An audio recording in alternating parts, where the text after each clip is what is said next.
Study IQ में आपका स्वागत है। मैं हूं कुमार अर्पित और आज के इस वीडियो को शुरू करते हैं एक कोटेशन के साथ। Man is born free but everywhere he is in chains. मनुष्य जन्म से स्वतंत्र है लेकिन फिर भी हर जगह उसे बेड़ियों में पाया जाता है। इस वाक्य को यदि आप ध्यान से देखेंगे तो यहां आपको एक विरोधाभास, एक पैराडॉक्स नजर आएगा। यहां पर दो अलग अलग विपरीत बातों को एक साथ करने की कोशिश की जा रही है। एक तरफ यहां स्वतंत्रता की बात हो रही है और दूसरी तरफ बेड़ियों की। यह कथन है एक महान दार्शनिक जीन जैक रूसो का, और रूसो अपने इस वाक्य के माध्यम से हमें क्या बताना चाहते हैं, हमसे क्या कहना चाहते हैं, इस बात को समझने के लिए हमें रूसो के पॉलिटिकल फिलॉसफी को समझना होगा। और इस वीडियो में हमारा उद्देश्य, हमारा टारगेट यही है, रूसो के पॉलिटिकल फिलॉसफी को समझना। लेकिन रूसो को समझाने से पहले मैं उनसे जुड़ी कुछ रोचक बातें आपसे बताना चाहूंगा। आपने अभी तक बहुत फिलोसोफर्स को पढ़ा और समझा और आगे भी आप बहुत फिलोसोफर्स को समझेंगे, लेकिन इन सबों में रूसो जो है वो सबसे डिफरेंट, सबसे यूनिक, सबसे इंटरेस्टिंग फिलोसोफर होंगे। रूसो को थिंकर ऑफ पैराडॉक्सेस कहा जाता है क्योंकि वो अपनी बातों में विरोधाभास का इस्तेमाल करते हैं। हमने अभी जस्ट उनका एक स्टेटमेंट देखा जहां पर एक तरफ वो लिबर्टी, स्वतंत्रता की बात करते हैं और दूसरी तरफ वो बेड़ियों की बात करते हैं। रूसो के जो आइडियाज थे, उनकी जो फिलॉसफी थी, उनकी फिलॉसफी ने फ्रेंच रेवोल्यूशन को काफी प्रेरित किया। रूसो उनको चंद फिलोसोफर्स में थे जिन्होंने एनलाइटनमेंट, पुनर्जागरण की आलोचना की। बाकी जितने भी फिलोसोफर आपने अभी तक देखा उन सबों ने एनलाइटनमेंट को सपोर्ट किया था, लेकिन रूसो एक आलोचक थे एनलाइटनमेंट के। रूसो की फिलॉसफी हॉब्स और लॉक की फिलॉसफी से बहुत अलग है। कैसे, ये हम देखेंगे अपने इस वीडियो में।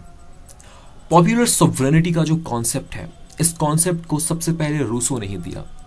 पॉपुलर सॉवरेनिटी का अर्थ होता है कि जो सर्वोच्च शक्ति है, जो अल्टीमेट अथॉरिटी है, ये कहाँ रेस्ट करती है, कहाँ निहित होती है। जो सर्वोच्च शक्ति है वो निहित होती है जनता में, आम जनता में। ये जो अवधारणा है ये सबसे पहले रूसो ने ही दिया। ठीक है, रूसो रिप्रेजेंटेटिव डेमोक्रेसी के अगेंस्ट थे, विरोधी थे। वो प्रतिनिधि लोकतंत्र के विरोधी थे और वो डायरेक्ट डेमोक्रेसी के सपोर्टर थे।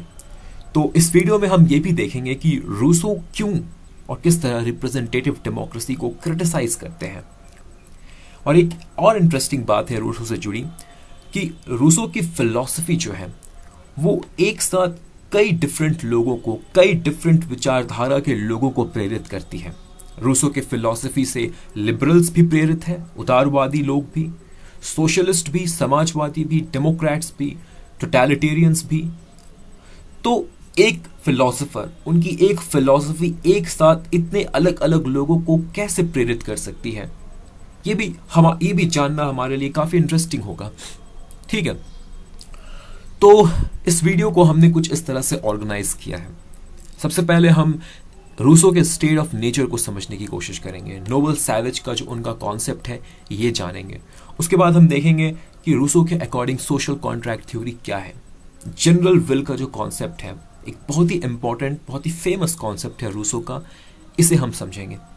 ठीक है, उसके बाद हम देखेंगे कि रूसो फ्रीडम, लिबर्टी को किस तरह डिफाइन करते हैं। लॉक और हॉब्स ने लिबर्टी को जैसे डिफाइन किया, रूसो एकदम अलग तरीके से फिर लिबर्टी को डिफाइन करेंगे। तो आज हम लिबर्टी के दो डेफिनेशंस को देखेंगे। ठीक है, तो रूसो को स्टार्ट करने से और रूसो को समझने की कोशिश हम शुरू करते हैं उनके जीवनी के साथ, उनके एक छोटे से बायोग्राफी के साथ। रूसो का जन्म स्विट्जरलैंड में हुआ 1712 ईस्वी में और उनकी मृत्यु होती है 1778 में। तो रूसो एक 18th सेंचुरी के पॉलिटिकल फिलोसोफर थे। उनके जन्म के कुछ ही दिनों के बाद उनकी माता की मृत्यु हो जाती है और उनके पिता भी उन्हें छोड़कर चले जाते हैं। 16 वर्षों की आयु तक रूसो जिनेवा, अपने स्विट्जरलैंड में ही रहते हैं। उसके बाद वो जिनेवा छोड़कर चले जाते हैं। आने वाले 16 वर्षों तक, मतलब 32 वर्ष की आयु तक, रूसो का कोई फिक्स्ड प्लेस नहीं होता, कोई फिक्स्ड जॉब नहीं होता। मतलब वो भटकते रहते हैं एक जगह से दूसरी जगह। अलग अलग तरह के काम करते हैं। वो एक पेंटर भी थे, एक आर्टिस्ट भी थे, एक सिंगर भी थे, एक म्यूजिशियन भी थे। ठीक है। 1744 में रूसो फाइनली फ्रांस जाते हैं। ठीक है। और उनका जो करियर है एज अ फिलोसोफर वो शुरू होता है 1750 में। 1750 में रूसो पेरिस में थे। ठीक है। और पेरिस में एक ऐसे कंपटीशन ऑर्गेनाइज किया जाता है किसी एक एकेडमी के द्वारा। इस ऐसे कंपटीशन का टॉपिक था कि आर्ट्स और साइंस में जो पिछले दशकों में प्रोग्रेस हुआ है, साइंटिफिक रेवोल्यूशन और एनलाइटनमेंट के दौरान आर्ट्स और साइंस में जो प्रोग्रेस हुआ है, क्या इस प्रोग्रेस की वजह से लोगों की मोरालिटी, नैतिकता में भी विकास हुआ है? ये टॉपिक था इस ऐसे कंपटीशन का। रूसो अपना ऐसे लिखते हैं, the discourse on the arts and sciences. और इस ऐसे में रूसो आर्ग्यू करते हैं कि आर्ट्स और साइंस में प्रोग्रेस होने की वजह से लोगों की नैतिकता, मोरालिटी में कोई प्रोग्रेस नहीं हुआ, कोई डेवलपमेंट नहीं हुआ। इसके विपरीत लोगों की मोरालिटी में पतन देखने को मिला है, डिक्लाइन किया है लोगों का मोरालिटी, नैतिकता में। इस बात को रूसो अपने इस ऐसे में लिखते हैं। और रूसो का ये जो ऐसे है ये फर्स्ट प्राइज जीत जाता है और यहीं से रूसो फेमस हो जाते हैं। वहाँ का जो लिटरेरी सर्कल है, वहाँ का जो फिलोसोफर्स का ग्रुप है, वहाँ पर रूसो फेमस हो जाते हैं अपने इस आर्टिकल, अपने इस ऐसे के पब्लिश होने के बाद। ठीक है। रूसो का जो ये फर्स्ट ऐसे है उसे फर्स्ट डिस्कोर्स भी कहा जाता है। फिर 1755 में रूसो एक और ऐसे लिखते हैं, the discourse on the origin of inequality. ठीक है। इस ऐसे में रूसो समझाते हैं कि इनइक्वालिटी, असमानता का उद्भव, ओरिजिन कहां से होता है, कैसे होता है, ये समझाते हैं। इसे सेकंड डिस्कोर्स कहते हैं। ये भी ऐसे वो इसी कंपटीशन के लिए लिखते हैं, लेकिन इस ऐसे को कोई पुरस्कार नहीं मिलता। इसके बावजूद ये जो ऐसे है रूसो की, जो सेकंड डिस्कोर्स है, ये लोगों के द्वारा वाइडली पढ़ा जाता है, इसे क्रिटिसाइज भी किया जाता है, सपोर्ट भी किया जाता है। ठीक है। लेकिन जो सबसे इंपॉर्टेंट वर्क है रूसो का, जहां पर उनकी पूरी पॉलिटिकल फिलॉसफी हमें देखने को मिलती है, वो है द सोशल कॉन्ट्रैक्ट, जिसे रूसो 1762 में पब्लिश करते हैं। ये एक किताब है, द सोशल कॉन्ट्रैक्ट, जहां पर हमें रूसो की पॉलिटिकल फिलॉसफी देखने को मिलती है। लेकिन हाँ, रूसो की पॉलिटिकल फिलॉसफी हमें उनके जो दूसरा ऐसे है, द सेकंड डिस्कोर्स, वहां पर भी हमें उनकी पॉलिटिकल फिलॉसफी की एक झलक मिलती है। तो रूसो की पॉलिटिकल फिलॉसफी को समझने के लिए हमारा जो आधार बनेगा वो रूसो के ये दो वर्क बनेंगे, द सेकंड डिस्कोर्स और द सोशल कॉन्ट्रैक्ट। ठीक है। द सेकंड डिस्कोर्स में रूसो स्टेट ऑफ नेचर की बात करते हैं। स्टेट ऑफ नेचर, जैसे हमने देखा लॉक और हॉब्स वो स्टेट ऑफ नेचर की बात करते हैं, उसी तरह रूसो भी स्टेट ऑफ नेचर की बात करते हैं अपने इस वर्क द सेकंड डिस्कोर्स में।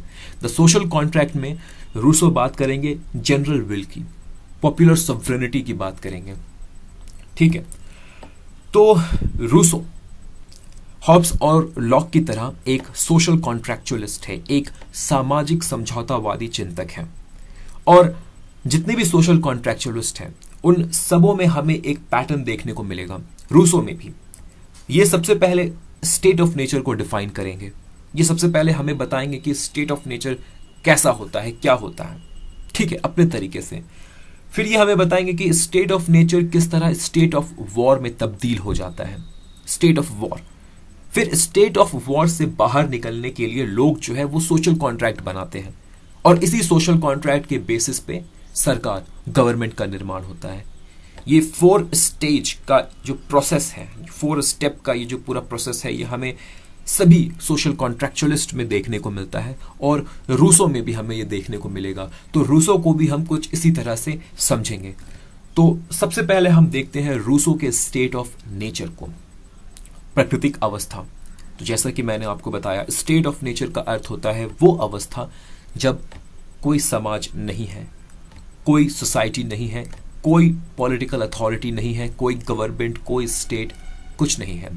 जो व्यक्ति है वो अपने प्राकृतिक अवस्था में है, एक ऐसी अवस्था जहां पर समाज नहीं बना हो, राज्य नहीं बना हो, सरकार नहीं हो, कोई कानून नहीं है, कुछ नहीं। हॉब्स और लॉक ने भी स्टेट ऑफ नेचर को डिफाइन किया, रूसो भी स्टेट ऑफ नेचर को एक्सप्लेन करते हैं। रूसो के अकॉर्डिंग जो नेचुरल कंडीशन है, जो स्टेट ऑफ नेचर है, यहाँ पर जो लोग रहते हैं वो एक स्टेट ऑफ ब्लिस में, स्टेट ऑफ नेचर में लोग आइसोलेटेड हैं, टिमिड, पीसफुल है, म्यूट है। म्यूट मतलब अभी लैंग्वेज का डेवलपमेंट नहीं हुआ है और फ्यूचर की कोई चिंता नहीं है। तो एक बहुत ही पॉजिटिव इमेज रूसो प्रेजेंट करते हैं अपने स्टेट ऑफ नेचर की। हॉब्स जिस तरह एक नेगेटिव इमेज प्रेजेंट करते हैं, जो कहते हैं कि उनका स्टेट ऑफ नेचर है war of one against all, Rousseau उसके विपरीत बोलते हैं कि उनका स्टेट ऑफ नेचर बहुत अच्छा है। यहाँ पर लोग बहुत पीसफुल है, बहुत सिंपल है, अकेले रहते हैं, कोई टेंशन नहीं, कुछ नहीं। ठीक है, रूसो कहते हैं कि उनके स्टेट ऑफ नेचर में ना तो कॉन्फ्लिक्ट होगा ना कोऑपरेशन होगा। कोऑपरेशन होगा ही नहीं क्योंकि अभी सोसाइटी बना ही नहीं है, लोगों के बीच कोई रिलेशन ही नहीं है, वो अकेले छोटे छोटे ग्रुप्स में अकेले वो रहते हैं। तो कोई कॉन्फ्लिक्ट नहीं है, कोई कोऑपरेशन नहीं है, कोई वर्च्यू नहीं है, कोई वाइस नहीं। दैट मीन्स इस स्टेट ऑफ नेचर में मोरालिटी का कोई कॉन्सेप्ट नहीं है। दैट मीन्स कोई सद्गुण नहीं है और कोई अवगुण भी नहीं है। यहाँ पर ना तो स्केर्सिटी है किसी चीज की ना तो कमी है, ना ही किसी चीज की प्रचुरता है, प्लेंटी है। ठीक है, और ये जो कंडीशन है ये नीदर हैप्पीनेस नॉर अनहैप्पीनेस, यहाँ पे लोग ना तो खुश हैं और ना ही दुखी है, क्योंकि खुश हैप्पीनेस क्या होता है, अनहैप्पीनेस क्या होता है, लोगों को ये पता नहीं। तो आप कह सकते हैं कि स्टेट ऑफ नेचर में लोग एक एनिमल की तरह जीवन जीते हैं, क्योंकि ये सारी बातें एक एनिमल में लागू होती हैं। ठीक है, लेकिन रूसो हमसे कहते हैं कि हाँ, कुछ जो सिमिलैरिटी है एनिमल और ह्यूमंस के बीच में स्टेट ऑफ नेचर के अंतर्गत, लेकिन जो मनुष्य है स्टेट ऑफ नेचर में वो एनिमल्स से डिफरेंट होता है, क्योंकि उनके पास दो ऐसी क्वालिटीज होती हैं जो उन्हें एनिमल्स, बाकी जानवरों से अलग बनाती है स्टेट ऑफ नेचर के अंतर्गत, रूसो कहते हैं।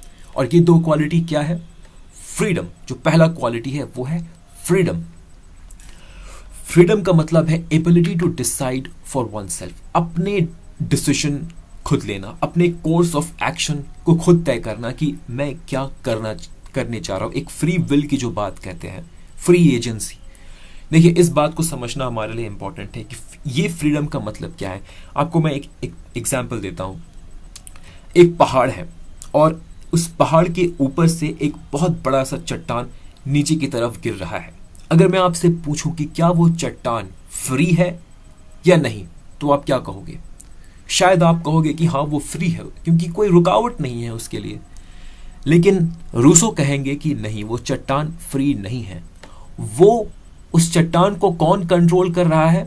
प्रकृति, नेचर कंट्रोल कर रहा है। लॉ ऑफ ग्रेविटी उसे कंट्रोल कर रही है। चट्टान जो है वो चाह के भी वापस ऊपर नहीं जा सकता, वो नीचे ही आएगा, क्योंकि वो बंधा हुआ है, गुरुत्वाकर्षण के नियम से वो बंधा हुआ है।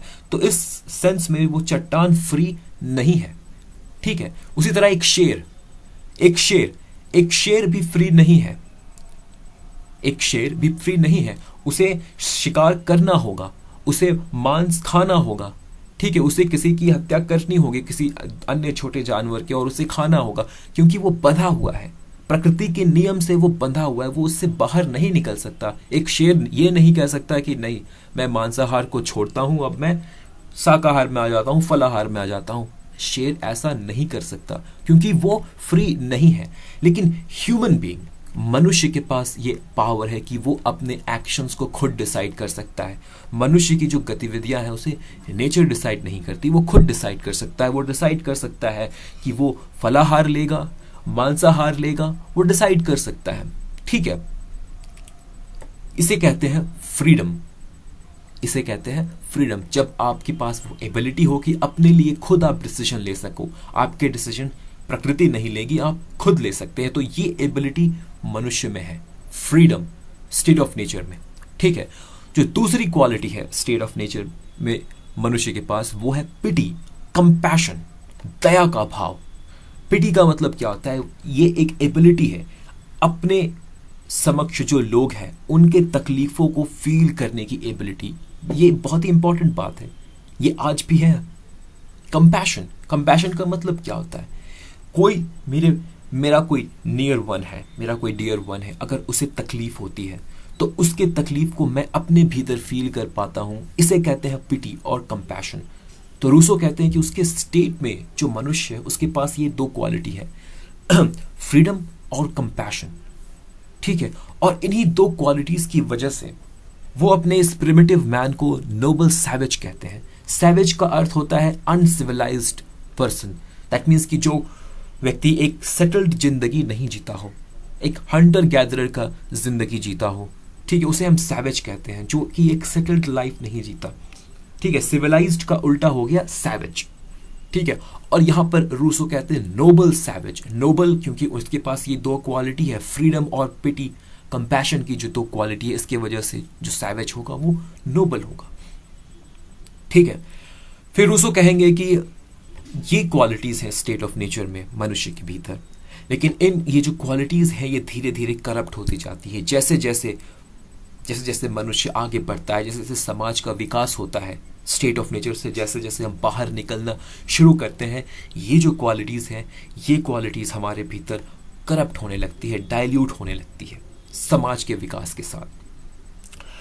तो वो फिर रूसो हमसे पूछते हैं कि मनुष्य स्टेट ऑफ नेचर से बाहर कैसे निकलता है, सोसाइटी बनने की जो प्रक्रिया है वो कहां से शुरू होती है। रूसो वो उस इंसिडेंट को पिन पॉइंट करना चाहते हैं कि वो कौन सा इंसिडेंट था जहां पर, जिस इंसिडेंट के बाद मनुष्य जो है वो एक समाज में प्रवेश करता है।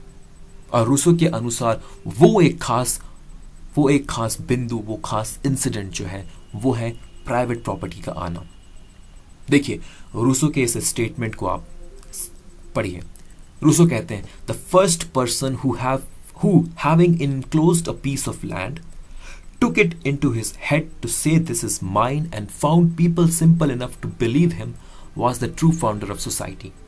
रूसो कहते हैं समाज की स्थापना उस व्यक्ति ने की जिसने सबसे पहले ये कहा, एक पीस ऑफ लैंड को इनक्लोज करते हुए ये कहा कि ये लैंड मेरा है, और उसके इस कथन को लोगों ने मान लिया, वही व्यक्ति है जिसने समाज की स्थापना की। तो रूसो यहां पर क्लियरली कहते हैं कि प्राइवेट प्रॉपर्टी के आने के बाद समाज की स्थापना होती है। प्राइवेट प्रॉपर्टी के आने के बाद क्या हुआ, ये वाली फीलिंग आई, मेरा है ये तुम्हारा है, this is mine this is your, मेरा और तेरा, ये वाली फीलिंग स्टेट ऑफ नेचर में नहीं थी, सब कुछ कॉमन था। लेकिन जैसे ही ये वाली फीलिंग आई कि this is mine this is yours, private property जैसे ही आया, सोसाइटी की बिगिनिंग होती है। और प्रॉपर्टी का मतलब क्या होता है, संपत्ति, और संपत्ति का सीधा सा अर्थ है कि किसी के पास संपत्ति होगा, किसी के पास नहीं होगा, किसी के पास ज्यादा होगा, किसी के पास कम होगा। तो प्राइवेट प्रॉपर्टी के आने से इनइक्वालिटी भी समाज में आती है, असमानता आती है। ठीक है, और रूसो कहते हैं कि यही असमानता है, यही असमानता बाकी जितने भी मिजरीज हैं, जितने भी प्रॉब्लम्स हैं, उन सारे प्रॉब्लम्स का जड़ कॉज बनती है। ठीक है, यही असमानता। तो रूसो क्लियरली कह रहे हैं यहां पर कि प्राइवेट प्रॉपर्टी के आने से समाज में असमानता आती है, प्राइवेट प्रॉपर्टी ब्रीड्स इनइक्वालिटी, और असमानता आने से क्या होगी, समाज में डिपेंडेंस आएगा, असमानता। ठीक है, एक व्यक्ति जिसके पास प्रॉपर्टी नहीं है उसे निर्भर करना होगा उस व्यक्ति के ऊपर जिसके पास संपत्ति है। तो यहां पर आप देखिए असमानता का मतलब ही है कि निर्भरता, और निर्भरता की जो स्थिति है वो फ्रीडम की स्थिति नहीं है। हम जब अपने ऊपर निर्भर होते हैं तब हम फ्री होते हैं रूसो के अकॉर्डिंग, लेकिन जब हम दूसरों के ऊपर निर्भर होना शुरू करते हैं, डिपेंडेंस की स्थिति जब आती है, तो फ्रीडम हमारा खत्म हो जाता है। तो एक जो क्वालिटी थी वो डाइल्यूट हो गई जो स्टेट ऑफ नेचर में मनुष्य के पास थी, फ्रीडम। इनइक्वालिटी के आने से डिपेंडेंसी आया, फ्रीडम खत्म। ठीक है, फिर रूसो हमसे पूछते हैं कि प्राइवेट प्रॉपर्टी को लोग डिजायर क्यों करते हैं, why people desire private property, इच्छा क्यों करते हैं निजी संपत्ति की। तो यहां पर रूसो कहते हैं कि प्राइवेट प्रॉपर्टी को लोग उसके मटेरियल नीड के लिए डिजायर नहीं करते हैं। मटेरियल नीड मतलब इसलिए नहीं क्योंकि लोगों को इसकी आवश्यकता है, लोग अपने सेल्फ लव के लिए प्राइवेट प्रॉपर्टी को डिजायर करते हैं सोसाइटी में। ये काफी ट्रू है। हम हर चीज इसलिए नहीं खरीदते आज भी कि हमें उसकी आवश्यकता होती है। ठीक है, और भी बहुत सारे कारण होते हैं प्रॉपर्टी को एक्वायर करने के पीछे। तो रूसो यहां पर कहते हैं सेल्फ लव एक कारण है। लेकिन सेल्फ लव जो है ये दो प्रकार के होते हैं। एमोर दे स्वा, ये एक फ्रेंच फ्रेज है, एमोर दे स्वा इसका मतलब है, और एमोर प्रॉप, ये दो प्रकार के सेल्फ लव होते हैं। इसे इंग्लिश में लिटरली ट्रांसलेट नहीं किया जा सकता, लेकिन मैं आपको समझाऊंगा इन दोनों का अर्थ क्या है। एमोर दे स्वा का मतलब होता है लव फॉर सेल्फ प्रिजर्वेशन, ये सही है, ये अच्छा है। ये वाला जो सेल्फ लव है, अमोर दे स्वा, इसका मतलब है अपने आप को जीवित रखना, और जीवित रखने के लिए हर कोशिश करना। ये सही है। हर कोई चाहता है अपने आप को जीवित रखना, अपने फिजिकल एक्सिस्टेंस को बरकरार रखना, अपने आप को प्रिजर्व करके रखना। ये सेल्फ लव हर किसी में होता है और ये सही है, ये ठीक है। प्रॉब्लम कहां से होती है? अमोर प्रॉप से होती है। ये जो सेल्फ लव है ये दूसरा है। ये जो सेल्फ लव है इसका अर्थ है कि आपके अंदर ये इच्छा होना कि लोग आपको रिकॉग्नाइज करें, आपको रिस्पेक्ट करें, आपको तवज्जो दे, ठीक है, आपको इंपॉर्टेंस दे। ये जो प्यार है, ये अपने लिए जो प्यार है वो दूसरों के नजरिए से है, दूसरों के नजर से है। Desire to be recognised and respected by others, ठीक है। ये जो सेल्फ लव है ये थोड़ा डिफरेंट है। यहां पर लोग को अच्छा फील तब होता है जब उनके पास सामने वाले से ज्यादा संपत्ति होती है, जब लोग रिकॉग्नाइज करते हैं कि हाँ ये मेरे से ज्यादा धनी है, वेल्दी है, मेरे से ज्यादा पावरफुल है, मेरे से ज्यादा इसके पास प्रॉपर्टी है। तो ये वाला जो फीलिंग है, इस फीलिंग को एक्सपीरियंस करने के लिए भी लोग प्रॉपर्टी को एक्वायर करते हैं, और ये काफी ट्रू है। आज के समय में भी ये ट्रू है। अगर मेरा पड़ोसी एक 5 लाख की गाड़ी खरीदता है और कल जाकर मुझे भी गाड़ी खरीदनी है, तो ऑब्वियस सी बात है, ये नेचुरल होगा मेरे लिए कि मैं कोशिश करूंगा कि 5 लाख से ऊपर की गाड़ी को खरीदूं, ठीक है, ताकि मैं अपने पड़ोसी को ये दिखा सकूं कि मैं उससे ज्यादा धनी हूं, उससे ज्यादा महंगी कार मैंने खरीदी। तो ये काफी ह्यूमन साइकोलॉजी है यहां पर, ठीक है, human psychology. Amour propre, desire to be recognised and respected, ये डिजायर है, और ये काफी खतरनाक डिजायर है, ठीक है, क्योंकि यहां पर इस डिजायर के आने के बाद एक सेंस ऑफ जस्टिस आएगा लोगों के भीतर। दैट मीन्स कि आपको लगता है कि सामने वाला यदि आपको रिकॉग्निशन नहीं दे रहा है, आपको रेस्पेक्ट नहीं दे रहा है, वो रेस्पेक्ट जिसको आप डिजर्व करते हैं वो अगर सामने वाला नहीं दे रहा है, तो आप, वो जो सामने वाला व्यक्ति है वो आपके लिए एक एनिमी बन जाएगा, ठीक है, और यहां से एनिमिटी की भी शुरुआत होगी। समझ में आया? तो देखिए, स्टेट ऑफ नेचर से सोसाइटी बना, और अब ये सोसाइटी स्टेट ऑफ वॉर में कैसे तब्दील होता है। प्रॉपर्टी के आने से, रूसो डायरेक्टली कहते हैं प्रॉपर्टी ही वो कारण है, वो रूट कॉज है सारे प्रॉब्लम का। प्रॉपर्टी के आने से सोसाइटी बना, प्रॉपर्टी के आने से इनइक्वालिटी की शुरुआत हुई, प्रॉपर्टी ही रूट कॉज है। तो कार्ल मार्क्स से पहले अगर किसी ने प्राइवेट प्रॉपर्टी को इतना क्रिटिसाइज किया है तो वो कोई और फिलोसोफर नहीं है बल्कि रूसो ही है। इनफैक्ट कार्ल मार्क्स रूसो से काफी प्रेरित थे। रूसो के कई स्टेटमेंट्स को वो बोरो करते हैं, कोटेशन को वो बोरो करते हैं अपनी बातों को एक्सप्लेन करने के लिए। आप देखोगे कि कार्ल मार्क्स भी प्राइवेट प्रॉपर्टी को बहुत क्रिटिसाइज करेंगे। डिफरेंस बस यही है कि रूसो जो है वो साइकोलॉजिकल साइड पर ज्यादा फोकस करते हैं, प्रॉपर्टी के साइकोलॉजिकल एस्पेक्ट पर वो ज्यादा फोकस करते हैं। कार्ल मार्क्स इसके मटेरियल एस्पेक्ट पर ज्यादा फोकस करेंगे, ठीक है। रूसो इस बात पर फोकस करते हैं कि प्रॉपर्टी आने से लोगों की साइकोलॉजी में क्या बदलाव आया, उनके चरित्र में कैसा बदलाव आया, इस पर रूसो ज्यादा फोकस करते हैं। तो हमने देखा कि प्रॉपर्टी के आने से इनइक्वालिटी आता है। इनइक्वालिटी मतलब डिपेंडेंसी, फ्रीडम खत्म, डिपेंडेंसी, आत्मनिर्भरता खत्म, और ये जो desire to be recognised by other है, ये डिजायर काफी हानिकारक है, क्योंकि यहां पर एक सेंस ऑफ जस्टिस और इनजस्टिस आएगा। दैट मीन्स कि यदि आपके सामने वाला आपको रिकॉग्नाइज करता है तब तक वो आपके लिए अच्छा है, अगर आपको रिकॉग्नाइज नहीं करता तो आपके लिए वो बुरा हो जाता है। तो इन सब बातों के कारण जो नेचुरल फीलिंग थी कंपैशन की, वो कहीं ना कहीं सप्रेस हो जाती है लोगों के भीतर, और फीलिंग जो है रिप्लेस कर दी जाती है किस तरह की फीलिंग से? एनवी, जेलसी की फीलिंग से रिप्लेस हो जाती है। कंपटीशन का भाव आ जाता है लोगों के भीतर, और इसी के बाद जो स्टेट ऑफ नेचर है वो कन्वर्ट हो जाता है स्टेट ऑफ वॉर में। और ऑब्वियस सी बात है, अब स्टेट ऑफ वॉर से बाहर निकलने के लिए हमें एक सोशल कॉन्ट्रैक्ट बनाना होगा। लेकिन एक इंपॉर्टेंट बात मैं यहां आपको बताना चाहता हूं कि रूसो 2 सोशल कॉन्ट्रैक्ट की बात करते हैं। एक सोशल कॉन्ट्रैक्ट की वो बात करते हैं अपने ऐसे द सेकंड डिस्कोर्स में, और दूसरे सोशल कॉन्ट्रैक्ट की बात वो अपनी किताब में करेंगे, द सोशल कॉन्ट्रैक्ट। तो ये जो सोशल कॉन्ट्रैक्ट है जिसकी बात मैं अभी करूंगा, ये पहले वाला सोशल कॉन्ट्रैक्ट है, फर्स्ट सोशल कॉन्ट्रैक्ट। और ये सोशल कॉन्ट्रैक्ट इलीगल है, इलेजिटिमेट है। देखिए, जैसे कि मैंने आपको बताया कि सोसाइटी में, स्टेट ऑफ नेचर में प्राइवेट प्रॉपर्टी आई, उसके बाद सोसाइटी बना, ठीक है, सोसाइटी बना, उसके बाद इनइक्वालिटी आया, जो जो ऑर्डर था वो डिसऑर्डर में तब्दील हो गया, लोगों के भीतर जो कंपैशन की फीलिंग थी वो कन्वर्ट हो गई एनवी जेलसी की फीलिंग में, कंपटीशन आ गया, तो काफ़ी एक अनस्टेबल सिचुएशन क्रिएट हो गया। और इस अनस्टेबल सिचुएशन में सबसे ज़्यादा नुकसान किसे होने लगा? उन लोगों को जिनके पास प्रॉपर्टी थी, जो अमीर थे, ठीक है, rich and property owning class, इन्हें सबसे ज़्यादा नुकसान होने लगा। तो ये जो rich and property owning class है, ये क्या करते हैं, ये बाकी जो लोग हैं, जो पुअर पीपल है, जिनके पास प्रॉपर्टी नहीं है, उनसे कहते हैं कि अब ये जो स्टेट ऑफ वॉर क्रिएट हो चुका है, जो डिसऑर्डर क्रिएट हो चुका है, अब इसे समाप्त करने का एक ही तरीका है, हमें मिलकर एक सोशल कॉन्ट्रैक्ट बनाना होगा और एक सरकार की स्थापना करनी होगी। ये कौन कह रहा है? रिच और property owning class poor people से कह रहा है, और पुअर पीपल को ये कन्विंस करना चाह रहा है। और जो गरीब लोग हैं, जिनके पास प्रॉपर्टी नहीं है, उनके पास बचाने के लिए क्या है? बस अपनी जिंदगी, अपने लाइफ को प्रोटेक्ट करना है उन्हें, और इसी डर से कि उनकी लाइफ कहीं खतरे में ना आ जाए, जो पुअर पीपल है वो एग्री कर जाते हैं और rich and property owning class के साथ मिलकर एक कॉन्ट्रैक्ट बनाते हैं और एक गवर्नमेंट को एस्टैब्लिश करते हैं। लेकिन इस गवर्नमेंट में जो शक्ति है वो किसके हाथों में होगी? शक्ति होगी rich and property owning class के हाथों में ही होगी।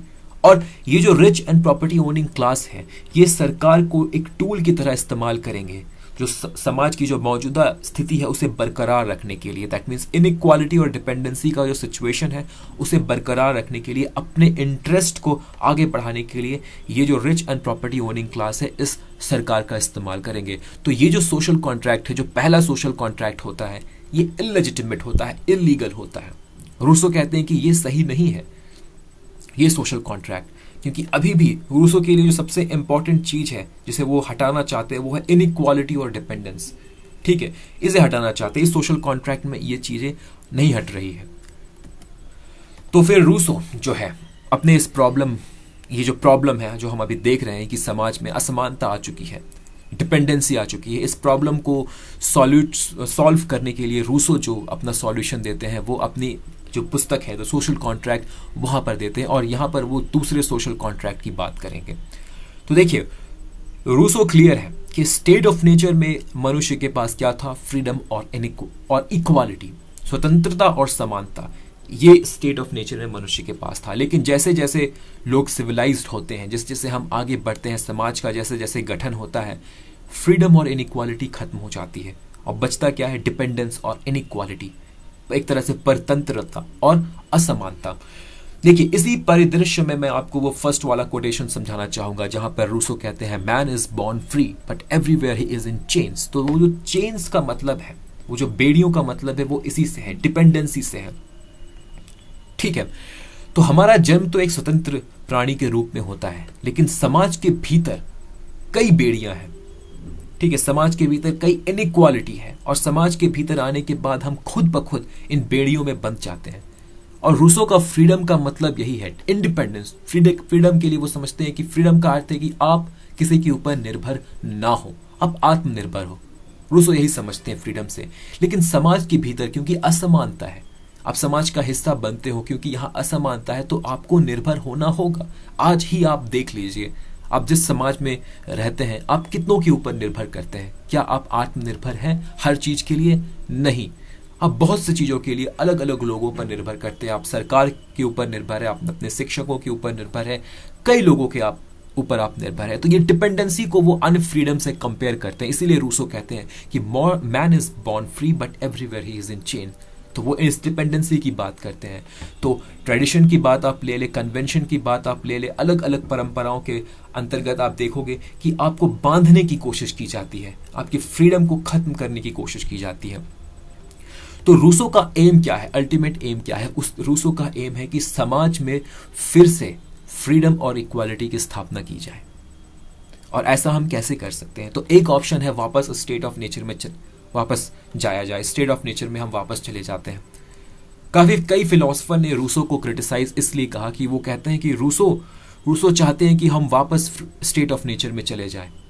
लेकिन रूसो कभी भी ऐसा नहीं कहते कि हमें स्टेट ऑफ नेचर में वापस जाना है। रूसो कहते हैं कि यह संभव नहीं है।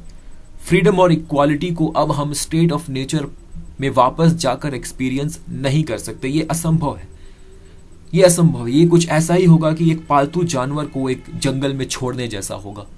अगर आप अपने पालतू जानवर को क्योंकि वो जानवर है, वो जंगल में रहने के लिए बना था, अगर आप अपने पालतू जानवर को जंगल में छोड़ देते हैं तो क्या वो सरवाइव कर पाएगा? नहीं। तो रूसो ऐसा ही कुछ कहते हैं कि स्टेट ऑफ नेचर में वापस जाना संभव नहीं है, ये पॉसिबल नहीं है। लेकिन फिर रूसो कहते हैं कि समाज के भीतर रहकर भी हम फ्रीडम और इक्वालिटी को एक्सपीरियंस कर सकते हैं। समाज के भीतर रहकर भी हम फ्रीडम और इक्वालिटी को एक्सपीरियंस कर सकते हैं, लेकिन ऐसा करने के लिए हमें एक सोशल कॉन्ट्रैक्ट बनाना होगा। ठीक है। और रूसो का सोशल कॉन्ट्रैक्ट जो है वो इसी चीज की कोशिश करता है, इसी चीज को अचीव करने की कोशिश करता है कि किस तरह समाज के भीतर रहकर हम वही फ्रीडम, वही इक्वालिटी को एंजॉय करें जो हम स्टेट ऑफ नेचर में कर सकते थे। ठीक है। तो ये जो सोशल कॉन्ट्रैक्ट है रूसो का, उसका एम यही है, समाज में फ्रीडम और इक्वालिटी को एस्टैब्लिश करना। कैसे? आइए देखते हैं। तो रूसो कहते हैं कि उनका जो सोशल कॉन्ट्रैक्ट है, इस सोशल कॉन्ट्रैक्ट का दो एम होगा। पहला aim protection of life and property of each member. Locke की भांति वो यहां भी कहते हैं कि लोगों की जीवन और संपत्ति की रक्षा करना। ये सोशल कॉन्ट्रैक्ट बनने के बाद लोगों की जो जीवन है और उनकी जो संपत्ति है उस पर जो खतरा टल रहा है, खतरा मंडरा रहा है, वो समाप्त हो जाएगा। ठीक है। लेकिन जो दूसरी सबसे इंपॉर्टेंट एम है रूसो के सोशल कॉन्ट्रैक्ट की, वो ये है कि इस सोशल कॉन्ट्रैक्ट बनने के बाद लोग जो है वो उतना ही फ्रीडम को एक्सपीरियंस कर पाएंगे, उतना ही फ्री लाइफ वो जी पाएंगे जितना फ्री लाइफ वो स्टेट ऑफ नेचर में जीते थे। तो each person obeys only himself, one remains as free as they were before. तो इस सोशल कॉन्ट्रैक्ट के बनने के बाद लोग उसी फ्रीडम और उसी इक्वालिटी को एक्सपीरियंस कर पाएंगे जो वो स्टेट ऑफ नेचर में किया करते थे। ठीक है। ये संभव कैसे है और रूसो इस चीज को अचीव कैसे करेंगे, आइए देखते हैं। तो सबसे पहले तो ये बात आप जान लें कि रूसो जो यहां पर कह रहे हैं कि सोशल कॉन्ट्रैक्ट बन रहा है और सोशल कॉन्ट्रैक्ट बनने के बाद लोग जो है वो किसी को ओबे नहीं कर रहे हैं, वो फ्रीडम को एक्सपीरियंस कर रहे हैं, उतना फ्रीडम, वही फ्रीडम जो वो स्टेट ऑफ नेचर में एक्सपीरियंस करते थे। लेकिन ये पॉसिबल कैसे है? क्योंकि अगर एक कॉन्ट्रैक्ट बनता है, जैसे कि हमने लॉक और हॉब्स के केस में देखा, तो कॉन्ट्रैक्ट बनता है दैट मीन्स कि हमें अपने फ्रीडम का कुछ पार्ट सैक्रिफाइस करना होगा, क्योंकि हम अब अकेले नहीं रह रहे, हम एक सोसाइटी के अंदर रहने की बात कर रहे हैं, एक सोसाइटी बनाने की बात कर रहे हैं। तो हमें अपने कुछ फ्रीडम को कॉम्प्रोमाइज करना होगा, सैक्रिफाइस करना होगा। तो यदि हम अपने फ्रीडम को सैक्रिफाइस करते हैं कॉन्ट्रैक्ट बनाने के दौरान, तो फिर हम एज फ्री एज बिफोर कैसे हो सकते हैं? हम स्टेट ऑफ नेचर वाले फ्रीडम को एक्सपीरियंस कैसे कर सकते हैं? ठीक है। इस बात को समझाने के लिए रूसो जो है जनरल विल का कॉन्सेप्ट लाते हैं। जनरल विल, जनरल विल का मतलब है, general will is the collective interest of all the individual living in a society. समाज में जितने लोग रह रहे हैं उन सभी का एक सामूहिक हित है जनरल विल। ठीक है। ये वो चीज है जो पूरे समाज के लिए बेस्ट है, गुड है, किसी इंडिविजुअल के लिए नहीं, पूरे समाज के लिए। ये एक सामूहिक हित है, एक कलेक्टिव इंटरेस्ट है, जनरल विल। ठीक है। रूसो कहते हैं कि एक व्यक्ति के भीतर तीन तरह के विल होते हैं, जनरल विल, कॉर्पोरेट विल और प्राइवेट विल। प्राइवेट विल ये इंडिविजुअल इंटरेस्ट है, ये व्यक्ति का व्यक्तिगत हित है, व्यक्तिगत हित। कॉर्पोरेट विल ये वो हित है जो व्यक्ति जिस ग्रुप से बिलोंग करता है उस ग्रुप को रिप्रेजेंट करता है। जैसे कि यदि मैं स्टूडेंट हूं तो सारे स्टूडेंट का जो हित होगा वो एक कॉर्पोरेट विल होगा मेरा। एज अ स्टूडेंट मैं वो चीज करना चाहूंगा जो सारे स्टूडेंट के हित में हो। ठीक है। तो वो हो गया corporate will. As a teacher मैं वो चीज चाहूंगा जो सारे टीचर्स के हित में हो, ये हो गया कॉर्पोरेट विल। लेकिन एक होता है general will. General will that means कि ये सबों के हित में है, हर किसी के हित में है। एक एग्जाम्पल मैं देता हूं जनरल विल का। एनवायरमेंट प्रोटेक्शन, क्लाइमेट चेंज से लड़ना। ठीक है। ग्लोबल वार्मिंग को स्टॉप करना, क्या ये सबों के हित में है कि नहीं? हाँ, ये सब के हित में है। क्लाइमेट चेंज को स्टॉप करना, ग्लोबल वार्मिंग को स्टॉप करना, ये हर किसी के हित में है, क्योंकि ऐसा करने से हमारी पृथ्वी का जो पर्यावरण है वो बच पाएगा, और यदि पृथ्वी का पर्यावरण बचता है तो हम बचते हैं। ये हर किसी के हित में है। लेकिन ईंधन, फॉसिल फ्यूल को कंज्यूम करना, ठीक है, ये एक इंडिविजुअल इंटरेस्ट है। एक कंट्री जो है वो फॉसिल फ्यूल को अगर कंज्यूम नहीं करेगा, अगर वो ईंधन नहीं जलाएगा, तो उसकी आर्थिक प्रगति कैसे होगी, आर्थिक विकास कैसे होगा? क्योंकि आज जो सबसे सस्ता ईंधन हमारे लिए, हमारे समक्ष मौजूद है, वो है जैविक ईंधन, दैट मीन्स की फॉसिल फ्यूल। तो देखिए, एक तरफ है हमारा जनरल विल, दैट मीन्स की एनवायरनमेंट को प्रोटेक्ट करना, एक तरफ है हमारा इंडिविजुअल विल, प्राइवेट विल, कि फॉसिल फ्यूल को कंज्यूम करके अपना इकोनॉमिक डेवलपमेंट करना। अब देखिए यहां पर कॉन्फ्लिक्ट हो जा रहा है। रूसो कहते हैं कि ये कॉन्फ्लिक्ट नहीं होना चाहिए।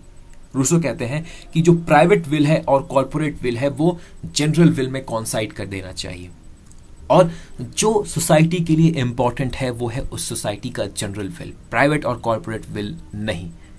तो यदि सोसाइटी का भला होगा फॉसिल फ्यूल को कंज्यूम नहीं करके, तो यही सोसाइटी के लिए जनरल विल होगा, सोसाइटी का जनरल विल होगा। और रूसो कहते हैं कि प्राइवेट और कॉर्पोरेट विल जो है वो कॉन्साइड करना चाहिए जनरल विल के अंतर्गत। ठीक है, तो देखिए सोशल कॉन्ट्रैक्ट और जनरल विल को रूसो किस तरह कनेक्ट करते हैं। रूसो कहते हैं कि सोशल कॉन्ट्रैक्ट के थ्रू लोग डिसाइड करेंगे मिलकर कि उनका जनरल विल क्या है। जैसे अभी हमने डिसाइड किया कि हमारा जनरल विल क्या है, पर्यावरण की रक्षा, ग्लोबल वार्मिंग को स्टॉप करना, फॉसिल फ्यूल के कंजम्पशन को रोकना, क्योंकि आप ग्लोबल वार्मिंग को तभी रोक सकते हैं जब आप फॉसिल फ्यूल के कंजम्पशन को रोकें, ग्रीन हाउस गैस एमिशन को स्टॉप करें। तो ये एक जनरल विल है। यहां पर मैं एग्जाम्पल दे रहा हूं। तो सोशल कॉन्ट्रैक्ट के थ्रू लोग डिसाइड करेंगे कि उनका एक जनरल विल क्या है, एक बार मिलकर वो डिसाइड करेंगे कि हाँ ये जनरल विल है, ठीक है। और फिर वो डिसाइड करेंगे कि हम जो है हम इस जनरल विल को ही ओबे करेंगे और किसी को ओबे नहीं करेंगे, ठीक है। और ये जो जनरल विल है, यहां पर आप गौर करिएगा, ये कोई इंडिविजुअल नहीं है, कोई व्यक्ति नहीं है, ठीक है, कोई थर्ड पार्टी नहीं है, ये कोई एजेंसी नहीं है, ये एक समाज का आपसी सहमति है, जनरल विल है, ये समाज ही है। समाज मिलकर कुछ डिसाइड कर रहा है, और लोग क्या करेंगे इसके बाद, सोशल कॉन्ट्रैक्ट बनने के बाद जनरल विल बनेगा। लोग क्या करेंगे, लोग ये डिसीजन लेंगे कि अब वो किसी और चीज को ओबे नहीं करेंगे, बल्कि वो सिर्फ और सिर्फ जनरल विल को ओबे करेंगे, ठीक है। वो किसके अंतर्गत होंगे, जनरल विल के अंतर्गत होंगे। किसके अधीन होंगे लोग, जनरल विल के अधीन होंगे। तो यहां पर देखिए रूसो क्या कहना चाह रहे हैं, क्योंकि जनरल विल कोई इंडिविजुअल नहीं है, कोई थर्ड पार्टी नहीं है, कोई एजेंसी नहीं है, इसीलिए यदि हम ये कहते हैं कि हम अब जनरल विल को ओबे करेंगे, हम जनरल विल के अधीन होंगे, तो हम किसी इंडिविजुअल के अधीन होने की बात नहीं कर रहे हैं, किसी इंडिविजुअल को ओबे करने की बात नहीं कर रहे, किसी थर्ड पार्टी को ओबे करने की बात नहीं कर रहे। एक तरह से देखा जाए तो हम खुद अपने आप को ही ओबे कर रहे हैं, क्योंकि इस जनरल विल का निर्माण हमने खुद किया है, ये हमारा ही विल है। तो रूसो कहते हैं कि जनरल विल को ओबे करने का मतलब है अपने आप को ओबे करना। तो जब आप अपने आप को ओबे करते हैं तब आप तो इंडिपेंडेंट हैं, आप किसी के डिपेंडेंस में नहीं हैं, ठीक है। तो जब हम जनरल विल बना रहे हैं, हम अपने फ्रीडम को गिव अप कर रहे हैं, अपने राइट को गिव अप कर रहे हैं, तो हम कहां पर अपने फ्रीडम को दे रहे हैं, पूरी कम्युनिटी को दे रहे हैं, किसी इंडिविजुअल को नहीं दे रहे हैं, किसी थर्ड पार्टी को, किसी एजेंसी को नहीं दे रहे हैं, पूरी कम्युनिटी को दे रहे हैं। और जनरल विल को फॉलो करने का मतलब है अपने आप को फॉलो करना, क्योंकि जनरल विल को बनाने में मेरा योगदान है, ये मेरा भी विल है। जैसे कि रूसो ने कहा था कि हर व्यक्ति का 3 तरह का विल होता है, प्राइवेट, कॉर्पोरेट और जनरल। तो हर व्यक्ति के जनरल व्यू को अगर हम एग्रीगेट करें तो पूरे समाज का जनरल विल बनेगा, एक सामूहिक हित बनेगा। और हम डिसाइड क्या करेंगे कि हम इस जनरल विल को फॉलो करेंगे। हम किसके अधीन होंगे, जनरल विल के अधीन होंगे। तो आप देखिए कि सोशल कॉन्ट्रैक्ट बना, जनरल विल बना, हमने डिसाइड किया कि हम जनरल विल के अधीन होंगे, जनरल विल को फॉलो करेंगे। और जनरल विल को फॉलो करने का मतलब है खुद अपने आप को फॉलो करना, कम्युनिटी को फॉलो करने का मतलब है, कम्युनिटी को ओबे करने का मतलब है खुद अपने आप को ओबे करना। और जब व्यक्ति अपने आप को ओबे करता है तो वो फ्री होता है। इसीलिए इस सोशल कॉन्ट्रैक्ट के बनने के बाद लोग उतने ही फ्री होंगे जितना वो स्टेट ऑफ नेचर में थे। कुछ इस तरह से रूसो हमें समझाते हैं। ठीक है, इस स्थिति में, इस पॉइंट में हम रूसो की फ्रीडम के कॉन्सेप्ट को समझते हैं। फ्रीडम से उनका क्या तात्पर्य है ये हम समझते हैं। देखिए, फ्रीडम को दो तरीके से समझाया जा सकता है। Freedom as an absence of restraint. Freedom को एक तरह से ऐसे देखा जा सकता है कि अवरोधों का अभाव। दैट मीन्स अवरोध नहीं है, फ्रीडम फ्रॉम समथिंग। आपके जीवन में कोई रिस्ट्रिक्शन नहीं है। आप कुछ करना चाहते हैं, आपको उस काम को करने के लिए कोई रुकावट नहीं है आपके लाइफ में। इसे हम कहते हैं freedom as absence of restraint. Locke जो है वो इस तरह की फ्रीडम की बात करते हैं। वो कहते हैं गवर्नमेंट जो है वो आपके लाइफ में इंटरफेयर नहीं करेगा, कोई अवरोध वो क्रिएट नहीं करेगा, आप जो करना चाहते हैं आप करें। लॉक ने कहा कि हॉब्स ने कहा था कि freedom is the silence of law. That means कानून जहां पर चुप है उस काम को करने के लिए आप फ्री है, हॉब्स ने कहा था। ठीक है, तो हॉब्स और लॉक फ्रीडम को इस तरह से देखते हैं। उनके लिए फ्रीडम तब है जब आपके लिए अवरोध नहीं है, किसी काम को करने के लिए कोई रुकावट नहीं है, वो फ्रीडम है। लेकिन फ्रीडम का एक और अर्थ है, freedom as self determination, freedom to become something. देखिए, ये जो सेकंड वाला फ्रीडम है, इसे समझने के लिए मुझे आपको एक एग्जाम्पल देना पड़ेगा। Freedom as self determination. एक बहुत ही रिच और वेल्दी आदमी है, ठीक है, लेकिन वो एक बहुत ही बड़ा स्मोकर है, बहुत ही ज्यादा स्मोक करता है, सिगरेट्स बहुत ज्यादा पीता है। वो रिच है, बहुत वेल्दी है, उसके जीवन में कोई अवरोध नहीं है, कोई रुकावट नहीं है, लेकिन वो सिगरेट बहुत पीता है। और सिगरेट हमें पता है कि सेहत के लिए हानिकारक है।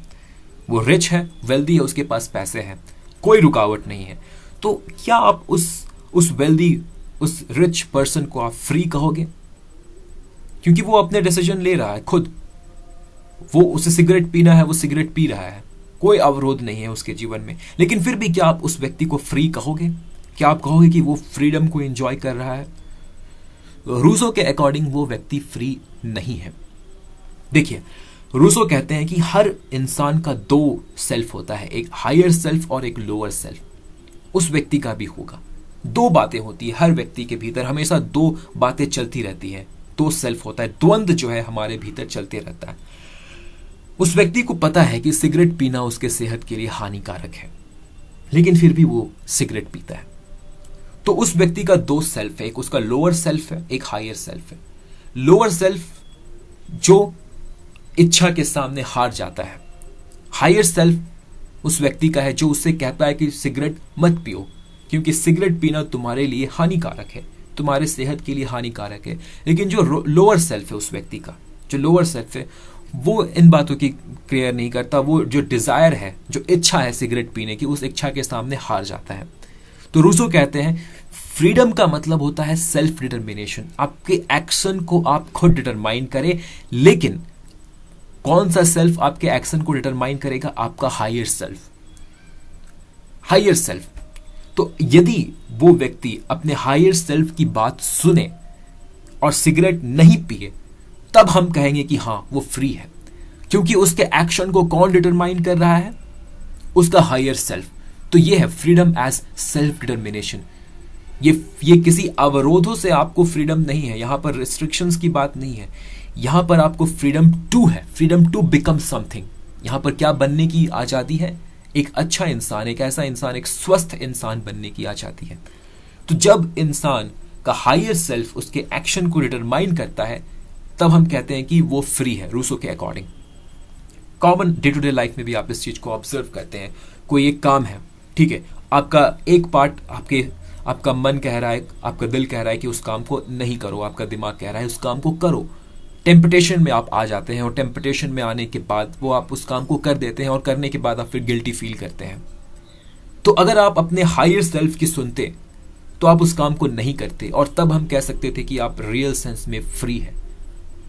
ठीक है, तो एक फ्रीडम का अर्थ होता है सिर्फ अवरोधों का अभाव, आपके लाइफ में कोई रिस्ट्रिक्शन ना हो। जैसे कि वो जो व्यक्ति है, रिच पर्सन है, लॉक के अकॉर्डिंग वो रिच पर्सन जो है वो फ्री है, क्योंकि उसके लाइफ में कोई रिस्ट्रिक्शन नहीं है, ना सरकार कोई रिस्ट्रिक्शन लगा रहा है और कोई भी उसके लाइफ में कोई रिस्ट्रिक्शन नहीं लगा रहा है। लेकिन वही रिच पर्सन जो एक बहुत बड़ा स्मोकर है, ठीक है, वही रिच पर्सन रूसो के अकॉर्डिंग फ्री नहीं है, क्योंकि उसके एक्शंस जो है वो उसके लोअर सेल्फ डिटरमाइन कर रहे हैं। और रूसो कहता है कि जब आपके एक्शन को आपके हायर सेल्फ डिटरमाइन करें तभी आप फ्री होते हैं। तो यही बात एक कम्युनिटी में भी लागू होती है। एक कम्युनिटी का भी दो सेल्फ हो सकता है, हायर सेल्फ और लोअर सेल्फ। ठीक है, एक समुदाय हो सकती है इस तरह से, हायर सेल्फ और लोअर सेल्फ। तो जो लोअर सेल्फ है एक समुदाय का, जो समुदाय की जो गतिविधियां हैं वो कौन नियंत्रित कर रही है? यहाँ पर लोगों का प्राइवेट और कॉर्पोरेट विल है वो डिसाइड कर रहा है। यहाँ पर कोई जनरल विल नहीं है। लोग अगर ईंधन जलाना चाहते हैं, फॉसिल फ्यूल जलाना चाहते हैं तो वो फ्री है, वो अपना खुद का डेवलपमेंट करने के लिए फॉसिल फ्यूल जलाते रहें, वो फ्री है। तो इस सिचुएशन में जो सोसाइटी है वो फ्री नहीं है। लॉक का जो कंडीशन था वो कुछ ऐसा ही था। लॉक कहते हैं कि सरकार को कम से कम रिस्ट्रिक्शन क्रिएट करना चाहिए लोगों के जीवन में। ठीक है, तो एक कम्युनिटी, एक समुदाय जब अपने लोअर सेल्फ से गाइडेड हो तो रूसो के अकॉर्डिंग वो फ्री नहीं है। लेकिन रूसो कहते हैं एक समुदाय का हायर सेल्फ क्या होता है? जनरल विल, जो एक आम सहमति है, सामूहिक हित है समुदाय का, वो उस समुदाय का हायर सेल्फ होता है। जैसे अगर हम बात करें अपने कम्युनिटी की और एनवायरनमेंट के कॉन्टेक्स्ट में अगर हम बात करते हैं तो हमारे कम्युनिटी का हायर सेल्फ क्या होगा? ये डिसीजन कि हमें एनवायरनमेंट को प्रोटेक्ट करना है और उसके लिए हमें फॉसिल फ्यूल कंजम्पशन को कम करना है और यहां तक कि उसे जीरो कर देना है। ये हायर सेल्फ है और ये हमारा जनरल विल होगा। और इसके अकॉर्डिंग अगर हम काम करेंगे तब हम कहेंगे कि हाँ, हम फ्री है। तो रूसो कहते हैं कि कम्युनिटी का हायर सेल्फ उसका जनरल विल होता है। और इसीलिए जो जनरल विल है वो सॉवरेन है, संप्रभु है। और जनरल विल को बनाया किसने? लोगों ने मिलकर बनाया। तो जनरल विल संप्रभु है। इसका मतलब क्या है कि लोग, जनता संप्रभु है। और समाज की जितनी भी गतिविधियां होंगी, जितने भी एक्शंस होंगे, वो कौन डिसाइड करेगा? वो यही जनरल विल डिसाइड करेगा। और इसी जनरल विल को इंप्लीमेंट करने के लिए कानून बनाए जाएंगे और लोग खुद कानून बनाएंगे। अगर लोग जनरल विल खुद बना रहे हैं तो इस जनरल विल को इंप्लीमेंट करने के लिए लोग कानून खुद बनाएंगे और हमें इस जनरल विल को फॉलो करना है। क्योंकि जब हम इस जनरल विल को फॉलो कर रहे हैं, इस जनरल विल को ओबे कर रहे हैं, तो हम एक्चुअली क्या कर रहे हैं? समाज के हायर सेल्फ से डिटरमाइन किए जा रहे हैं। समाज के हायर सेल्फ को हम ओबे कर रहे हैं। और जब हम अपने हायर सेल्फ से डिटरमाइन होते हैं, हमारा एक्शन हमारे हायर सेल्फ से डिटरमाइन होता है, तब हम असली फ्रीडम को एक्सपीरियंस करते हैं। तो देखिए किस तरह से रूसो कह रहे हैं कि सोशल कॉन्ट्रैक्ट के बाद जो जनरल विल बनेगा वो समाज का हायर सेल्फ होगा। और यदि हमारा एक्शन इस जनरल विल से डिटरमाइन होता है तो हम असली फ्रीडम को एक्सपीरियंस करेंगे। तो रूसो का जो कॉन्सेप्ट है फ्रीडम का, वो लॉक के और हॉब्स के कॉन्सेप्ट से टोटली डिफरेंट है। लॉक और हॉब्स के लिए फ्रीडम का अर्थ बस इतना था कि व्यक्ति के जीवन में अवरोधों की कमी होगी, रिस्ट्रेंट्स नहीं होगा, सरकार एक अवरोधक का काम नहीं करेगी। लेकिन लॉक कहते हैं कि फ्रीडम का मतलब है जब आपका एक्शन आपके हायर सेल्फ से डिटरमाइन हो रहा हो। और जनरल विल ये एक एग्जाम्पल है पूरे कम्युनिटी के हायर सेल्फ का। तो इस जनरल विल को इंप्लीमेंट करने के लिए जो कानून बनते हैं, समाज जो कानून बनाता है, उन कानूनों का पालन करके ही हम फ्रीडम को एक्सपीरियंस कर सकते हैं। हॉब्स ने कहा था freedom is the silence of law. जहां पर कानून चुप है वहां लोगों को आजादी है। लेकिन रूसो कहते हैं कि freedom begins with the law, क्योंकि लॉ, कानून जो है वो किस लिए बनाया गया? जनरल विल को इंप्लीमेंट करने के लिए बनाया गया। दैट मीन्स कि अगर आप कानून का पालन कर रहे हैं तो आप जनरल विल का पालन कर रहे हैं। और जनरल विल का पालन करने का अर्थ है कि आपके एक्शंस जो है, आपका जो एक्शन है, आपका जो बिहेवियर है, वो आपके हायर सेल्फ के द्वारा डिटरमाइन किया जा रहा है। इसीलिए आप फ्री हैं। ठीक है, इसीलिए रूसो कहते हैं कि freedoms begin with the law. और यहीं पर टोटलिटेरियन लोग जो हैं वो रूसो से प्रेरणा लेते हैं। वो कहते हैं कि जनरल विल बन गया, जनरल विल के अकॉर्डिंग जो कानून बन गया उसे आपको फॉलो करना है, किसी भी हालत में आपको फॉलो करना है। ठीक है, यहां पे टोटलिटेरियन लोग रूसो से प्रेरणा लेते हैं। तो जब आप जनरल विल को फॉलो करते हो, उसके कानून को फॉलो करते हो, तो एक्चुअली आप फ्रीडम को एंजॉय कर रहे हैं रूसो के अकॉर्डिंग। इसलिए रूसो कहते हैं कि यदि कोई जनरल विल को फॉलो करने से मना करता है, कोई रेजिस्ट करता है, तो that man can be forced to be free. ये उनका कोटेशन है, man can be forced to be free. इसका अर्थ क्या है? फोर्स्ड टू बी फ्री, देखिए पैराडॉक्सिकल है, फोर्स्ड टू बी फ्री ये कैसे हो सकता है? ये ऐसे हो सकता है कि आपको जब जनरल विल को ओबे करने के लिए फोर्स किया जा रहा है तो एक्चुअली आपको फ्रीडम एक्सपीरियंस करने के लिए फोर्स किया जा रहा है, क्योंकि जब आप जनरल विल को ओबे करेंगे तब आप अपने हायर सेल्फ से डिटरमाइन हो रहे होंगे।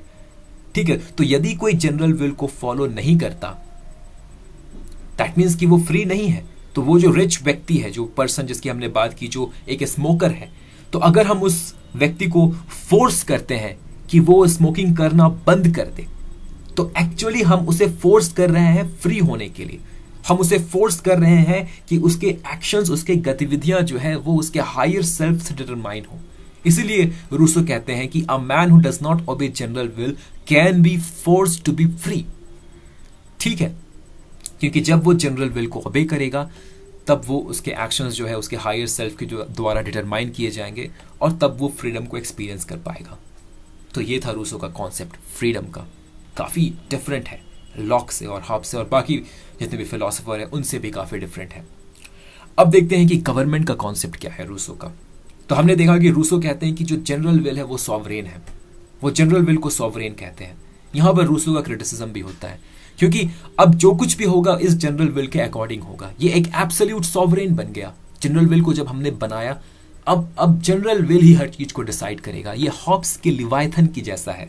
हॉब्स का जो लिवायथन था, हॉब्स का जो सॉवरेन था, हमने जब हॉब्स को पढ़ा तो हमने देखा कि उसका जो सॉवरेन होता है, जिस सॉवरेन का निर्माण करते हैं हॉब्स अपने सोशल कॉन्ट्रैक्ट में, वो भी एब्सोल्यूट होता है। वो किसी के अंतर्गत नहीं आएगा, वो जो कहेगा वो सही होगा। रूसो भी कुछ ऐसा ही कहते हैं कि अब जो जनरल विल बन गया ये सॉवरेन है, ये एब्सोल्यूट है, अब हर काम इसी जनरल विल के अकॉर्डिंग होगा। तो कभी कभी रूसो को क्रिटिसाइज करते हुए कहा जाता है कि रूसो का जनरल विल हॉब्स का लिवायथन ही है, लेकिन उसके सर को कलम कर दिया गया है। तो कहा जाता है कि Rousseau's general will is Hobbes Leviathan but his head chopped off. ठीक है, ये एक क्रिटिसिज्म होता है रूसो का हमेशा। तो रूसो अपने जनरल विल को सॉवरेन बनाते हैं, और क्योंकि जनरल विल लोगों के द्वारा बनाया जाता है, लोग मिलकर इस विल को डिसाइड कर रहे हैं, बना रहे हैं सोशल कॉन्ट्रैक्ट बनाने के दौरान, इसीलिए जो सॉवरेनिटी है वो अल्टीमेटली कहां पर होगी? लोगों में होगी, क्योंकि जनरल विल को लोग बना रहे हैं, व्यक्ति मिलकर बना रहे हैं। समाज में जो व्यक्ति है, जो लोग हैं, वो मिलकर बना रहे हैं। तो सॉवरेन क्या कौन होंगे? लोग होंगे। ठीक है, और जब लोग जनरल विल बनाएंगे उसी वक्त लोग कानून भी बनाएंगे कि जनरल विल को इंप्लीमेंट कैसे किया जाए, इसके लिए लोग कानून बनाएंगे। ठीक है, और फिर इस कानून को, इस जनरल विल को इंप्लीमेंट करने के लिए लोग जो है वो मिलकर एक गवर्नमेंट को अपॉइंट करेंगे। तो गवर्नमेंट क्या है रूसो के अकॉर्डिंग? जस्ट एक एजेंसी है, जस्ट एक एजेंसी है, जस्ट एक एजेंट है जिसे लोग अपॉइंट करते हैं जनरल विल को इंप्लीमेंट करने के लिए। याद रखिएगा, रूसो के अकॉर्डिंग जो गवर्नमेंट है वो कानून नहीं बना सकती, उसका काम है कानून को बस इन्फोर्स करना। कानून कौन बनाएंगे? लोग बनाएंगे, लोग बनाएंगे, क्योंकि लोग ही जनरल विल बना रहे हैं, तो कानून भी लोग बनाएंगे कि इस जनरल विल को इंप्लीमेंट कैसे किया जाए, इससे रिलेटेड जो कानून है वो भी लोग बनाएंगे। और गवर्नमेंट का काम क्या होगा? बस इस कानून को, इस जनरल विल को इंप्लीमेंट करना, इन्फोर्स करना। तो रूसो के लिए जो गवर्नमेंट है उसका लेजिस्लेटिव फंक्शन नहीं होगा, वो लॉ बनाने का काम नहीं करता है, उसका बस एग्जीक्यूटिव और जुडिशियरी फंक्शन है, जुडिशियल फंक्शन है। ठीक है, गवर्नमेंट जो है बस वो एक एजेंसी है जिसका काम है जनरल विल को इन्फोर्स करना। तो यहां पर देखिए रूसो कहते हैं कि जो कानून है वो लोग खुद बनाएंगे, खुद बनाएंगे कानून। इसलिए रूसो डायरेक्ट डेमोक्रेसी के सपोर्टर है, डायरेक्ट डेमोक्रेसी। और रूसो ये भी कहते हैं कि उनका ये जो सोशल कॉन्ट्रैक्ट है, जो जनरल विल का कॉन्सेप्ट है, ये बहुत ही छोटे छोटे स्टेट में ही एप्लीकेबल हो सकता है, ये बड़े बड़े नेशन स्टेट में एप्लीकेबल नहीं हो सकता, आज जिस तरह के नेशन स्टेट हम देखते हैं। ठीक है, तो इसलिए रूसो डायरेक्ट डेमोक्रेसी को सपोर्ट करते हैं, क्योंकि डायरेक्ट डेमोक्रेसी में हम लोग मिलकर कानून बनाते हैं, और गवर्नमेंट क्या है? वो बस एक एजेंसी है लोगों के द्वारा बनाए गए कानूनों को इंप्लीमेंट करने का। लेकिन रिप्रेजेंटेटिव डेमोक्रेसी में आप देखें तो वहां पर हम अपने प्रतिनिधि चुनते हैं, और हम कानून नहीं बनाते बल्कि हमारे प्रतिनिधि कानून बनाते हैं। तो जब आप अपने प्रतिनिधि को चुन रहे हैं और आप कानून नहीं बना रहे, आपके प्रतिनिधि कानून बना रहे हैं, दैट मीन्स कि आप डिपेंड कर रहे हो किसके ऊपर? अपने प्रतिनिधि के ऊपर। तो यहां पर डिपेंडेंसी आ गया। रिप्रेजेंटेटिव डेमोक्रेसी में क्या है? एक तरह का डिपेंडेंसी है, आप डिपेंड करते हो अपने प्रतिनिधि के ऊपर। इसलिए डिपेंडेंसी है, दैट मीन्स कि फ्रीडम नहीं है। इसलिए रूसो कहते हैं कि direct democracy, sorry, indirect democracy या रिप्रेजेंटेटिव डेमोक्रेसी गलत है, सही नहीं है। वो इसका आलोचना करते हैं। रूसो कहते हैं कि रिप्रेजेंटेटिव डेमोक्रेसी में, डायरेक्ट डेमोक्रेसी में लोग 5 वर्षों में सिर्फ एक बार फ्री होते हैं, तब जब वो वोट डाल रहे हो तभी वो डिसीजन लेते हैं। बाकी हर वक्त तो डिसीजन उनका रिप्रेजेंटेटिव लेता है। अपने डिसीजन के लिए लोगों को रिप्रेजेंटेटिव के ऊपर निर्भर होना पड़ता है। तो लोग फ्री कहाँ हैं? नहीं है। लेकिन जब जनरल विल लोग बनाते हैं तो वो खुद बना रहे हैं। जनरल विल को इंप्लीमेंट करने के लिए जो कानून लोग बना रहे हैं वो खुद मिलकर बना रहे हैं, ठीक है? तब इस स्थिति में लोग क्या है? फ्री है, ठीक है? तो एक समाज जहां पर लोग मिलकर जनरल विल को बनाए और इस जनरल विल के अकॉर्डिंग लोगों ने लॉ बनाया और फिर इस लॉ को इन्फोर्स करने के लिए सरकार बनाया, और जब इस कानून का लोग पालन करते हैं तब लोग एक्चुअली क्या एक्सपीरियंस कर रहे हैं? फ्रीडम एक्सपीरियंस कर रहे हैं। जैसे कि मैंने आपको बताया, रूसो कहते हैं कि freedom is the obedience of law, क्योंकि ये जो लॉ है ये कहां से निकल कर आ रहा है? जनरल विल से निकल कर आ रहा है। और जनरल विल क्या है? समाज का हायर सेल्फ है। हायर सेल्फ जब हमारे एक्शन को डिटरमाइन करता है तब हम फ्री होते हैं, क्योंकि रूसो के according freedom is self determination, determination of your action by your higher self. यही फ्रीडम है रूसो के अकॉर्डिंग। तो कुछ इस तरह रूसो अपने पूरे फिलॉसफी, पूरे कॉन्सेप्ट को हमारे समक्ष रखते हैं, हमें समझाते हैं। तो ये थी रूसो की पूरी पॉलिटिकल फिलॉसफी। उम्मीद है कि आपको ये समझ में आया हो। आज के लिए बस इतना ही। मिलते हैं नेक्स्ट वीडियो में एक नए फिलोसोफर के साथ। तब तक के लिए धन्यवाद।